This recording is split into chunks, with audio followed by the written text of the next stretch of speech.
गुरु सामल साहब जी, मंचासीन महाराज जी, रईसान जी, सभी भक्त साधक, ममतामयी माताएं, बहनें एवं बच्चे, आज की सत्संग का हमारा विषय है सदगुरु कबीर साहब का एक दोहा साखी है कि पत्थर पूजे हर मिले तो मैं पूजूं पहाड़, ताते तो चाकी भली जो पी सिखाए संसार।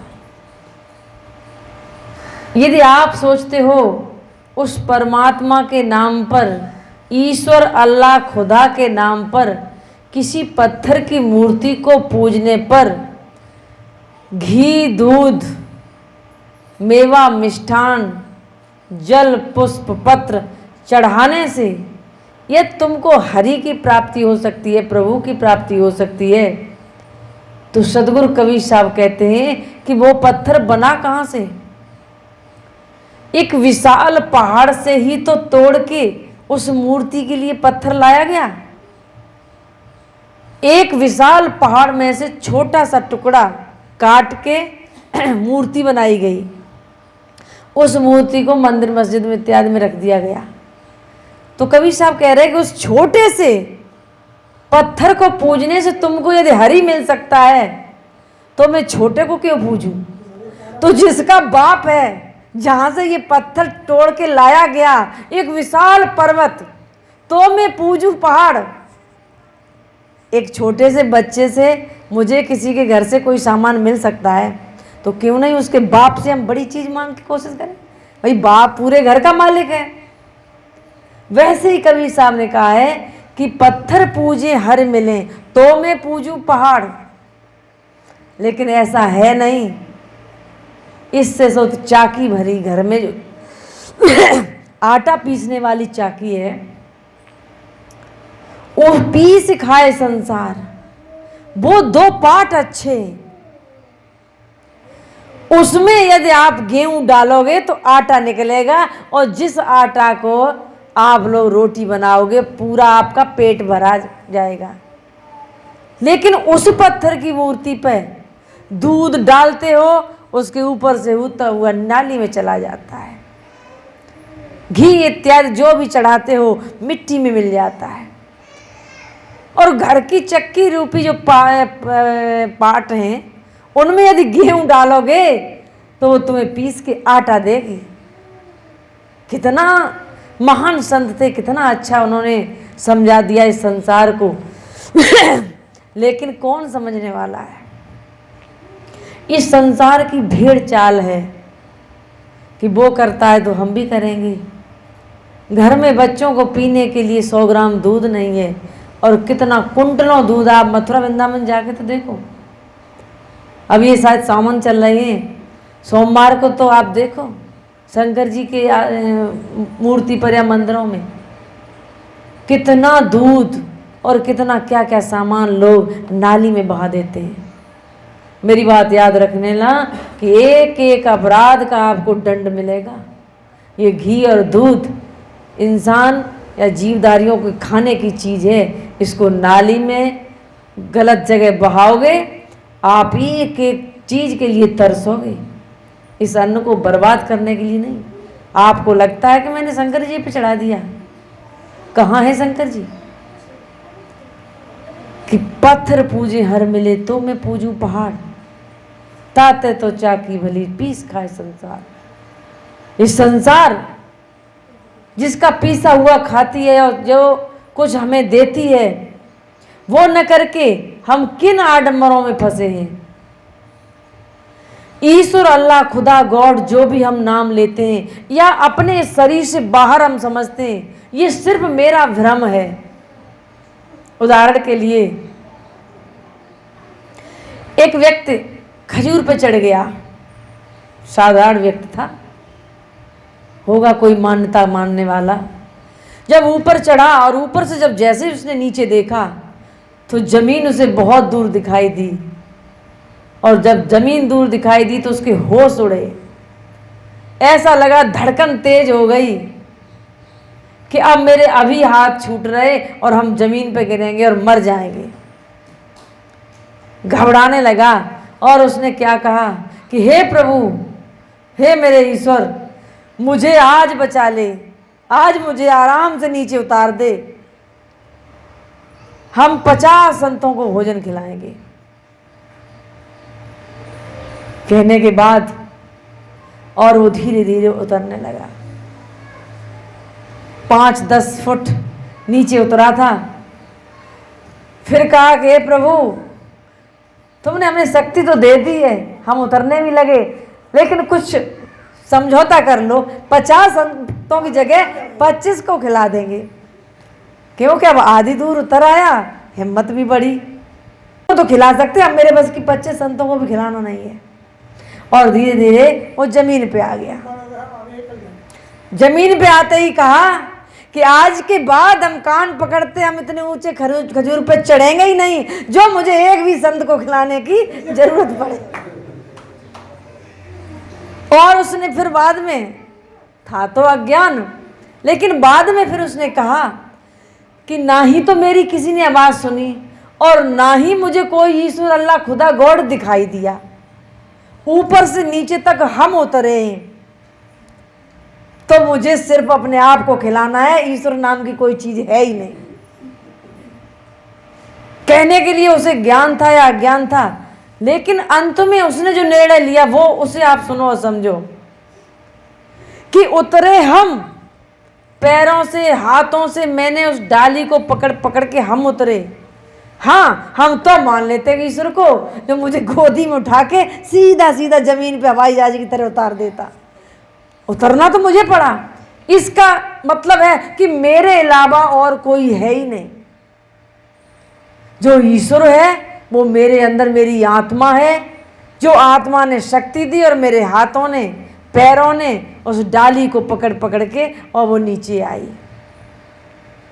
जब मैंने अपने अंदर वो आवाज़ कि हे ईश्वर हम नीचे उतर आए, तो मेरे ही अंदर आत्मा रूपी ईश्वर, मेरा आत्म बल बढ़ा और हम उसको पकड़ के नीचे आ गए। संसार में और कौन है कहाँ?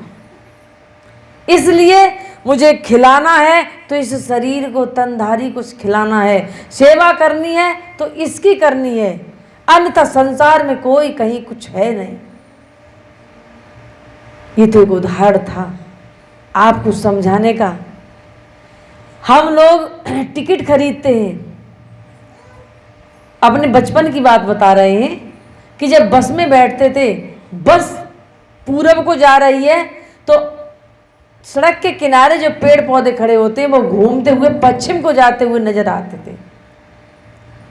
बस से जैसे ही उतरे तो देखा ये पेड़ तो वहीं का वहीं खड़ा है, लेकिन बस में कितनी तेज घूमता हुआ और भागता हुआ पीछे नजर आता था।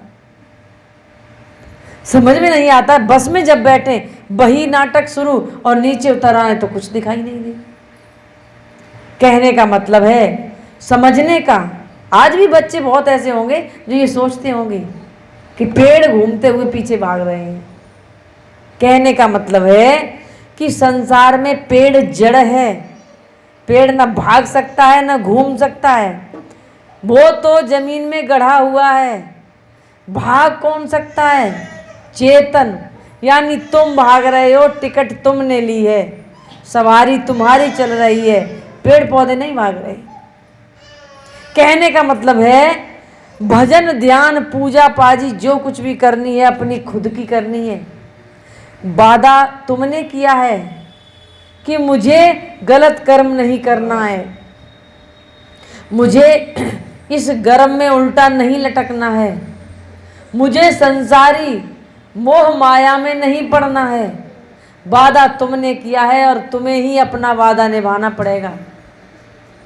किसी ईश्वर अल्लाह ने वादा नहीं किया है और न उसको कोई गरज पड़ी है कि वो तुम्हारा कोई हित करे या कर सकता है। कि आया है सो चला गया है सो एक दिन जाए, मूढ़ गर्व क्यों कर रहे। मूढ़ व्यक्ति हे मूढ़ गर्व क्यों कर रहे, भौतिक वैभव पाए। हे मूढ़ अज्ञानी जन, तुम किस चीज पे गर्व कर रहे हो? जो कुछ भी इस संसार में आया है और वो चला गया है। चला जाने का मतलब है वो परिवर्तन हो गया है, बिगड़ गया है, जिसका अस्तित्व बदलता रहता हो उसको कहते हैं वो चला गया। और जो दिखाई देता है वो भी एक दिन चला जाएगा। इसलिए धन और तन, इन दोनों चीजों पर कभी भी गर्व नहीं करना चाहिए। और गर्व करोगे अज्ञानता में फंसोगे। गर्व करना अज्ञानता है, उसी प्रकार ये बाहरी आडंबरों को मानना ये भी अज्ञानता है। ये दोनों ही प्रकार की अज्ञानता है। एक व्यक्ति जो मूढ़ है वो धन और वैभव इत्यादि का गर्व करता है, दूसरा व्यक्ति दूसरा गर्व तो नहीं करता है, लेकिन एक धर्म के नाम पर, पूजा के नाम पर वो इतना पाखंड में फंस जाता है, अज्ञानी वो भी कहलाएगा। भले ही वो पत्थरों पर लोटा चढ़ाता है। वो स्वामी विवेकानंद की बात है और ऐसा मेरे जीवन में भी आया है। अभी हम एक बार आगरा गए हुए थे, तो उस परिवार में दीक्षित तो नहीं थे, एक बुजुर्ग 80 साल के कुछ मंदिर बना रखा था और वहाँ पता नहीं क्या क्या खोंट खोंट के चढ़ा रहे थे। लोटा पानी भी चढ़ाते, घी छिड़कते, कहीं दूध छिड़कते। हम देखते रहे, कुछ नहीं, वो आके बैठ गए, उन्हें उतने ही प्रेम से बोले बैठे। फिर वही कार्य मैंने एक छोटे छोटे बच्चों को करते देखा तो बड़ा दुख भी हुआ, गुस्सा भी आया। जब वो पूजा करके निकले तो मैंने डांटा भी उनको और पास बैठाया। मैंने कहा ये सब क्या कर रहे थे तुम? कि मम्मी पापा दादी बाबा सब करते रहे, मुझे भी बताते रहे तो हम भी कर रहे हैं। हम कहे तुम पढ़े लिखे किस बात के हो? पढ़े लिखे का मतलब होता है कि तुम उस चीज को अनुभव करो, प्रैक्टिकल करो, खोज करो कि ये सब है क्या, और प्रैक्टिकल करना ही चाहते हो तो आज से करके देखना। आज से मम्मी पापा तुम्हें स्कूल भेजते हैं और तुम स्कूल चले जाना, न कोई नोटबुक बनाना और न पढ़ना, और सिर्फ रोज 1 घंटा करते थे पूजा, और इस पूजा को 1-2 घंटे बढ़ा देना, और जब रिजल्ट आए तब मुझे बता देना कि महाराज जी ऐसे कैसे होगा, हम पढ़ेंगे नहीं तो पास कैसे हो जाएंगे। तो हम कहे तुम अभी मंदिर में क्या मांग रहे थे कि हम पास हो जाए, हम ये करें वो करें, कि पता नहीं मम्मी पापा शुरू से कहते रहे कि जा भगवान जी से मांग ले, भगवान जी पास कर देंगे, भगवान जी ये कर देंगे। मैंने कि तुम पढ़ोगे नहीं तो ऐसा कभी असंभव है कि तुम पास हो जाओ, तुम्हारी कॉपी अपने आप उस पर लिख जाए। उन्हें बड़ा होश आया कि वास्तविक, और उन्होंने मना कर दिया। मैंने कहा दादी बाबा हैं, उनकी सेवा करो, उनकी पूजा करो। पूजा का मतलब ये नहीं होता कि अगरबत्ती लगाना। पूजा सबसे बड़ी पूजा होती है किसी भी व्यक्ति को भोजन, वस्त्र और दवा, इन चीजों से दुखी मत रखो। रोग के लिए उसे दवा दिलवाओ, भूख लगी है, प्यास लगी है, उसे समय पर भोजन दो, और तन ढकने को उसे समय पर वस्त्र दे दो। सबसे बड़ी पूजा, और इससे भी बड़ी पूजा क्या है? माता पिता दादी बाबा क्या कहते हैं कि ये व्यक्ति मेरी बात मान ले, मेरी बात सुन ले, मुझे खाने को भी न दे। ये मैंने बुजुर्गों से कहते सुना है कि मुझे खाने को भी मत दे, ये सिर्फ मेरी बात सुन ले। यानी उनके दुख दर्द या जो भी उनकी इच्छा है, उनके पास बैठ के उनकी बात सुन लो। उनकी बात प्रेम से सुनते ही आपने प्रेम से सुन ली, उसके बदले में कुछ नहीं किया और वो लोग खुश हैं। तो किसी को खुश करने की बात काटना, कहते नहीं कि यदि बड़े बुजुर्गों की बात काटी तो उंगली काटने का भी इतना दर्द नहीं होता है, उतना उन लोगों को बात काटने का दर्द होता है। इसलिए बुजुर्गों की बात मत काटो, सिर्फ उनकी सुन लो। जितनी तुम कर सकते हो करो, लेकिन प्रेम से सुनना सीखो। हम ये मंत्र यहाँ बैठे हुए लोग यदि आज से इस मंत्र को याद कर लेंगे, हम ये लिखित में दे सकते हैं कि 95% लोगों के घरों में झगड़ा खत्म हो जाएंगे। पत्नी डांट रही है, चिल्ला रही है, कह रही है, पति उसकी बात बड़े प्रेम से सुन ले, भले ही उसमें से आधी माने आधी न माने, लेकिन उसके कहते वक्त पूरी हूबहू बात सुन ले।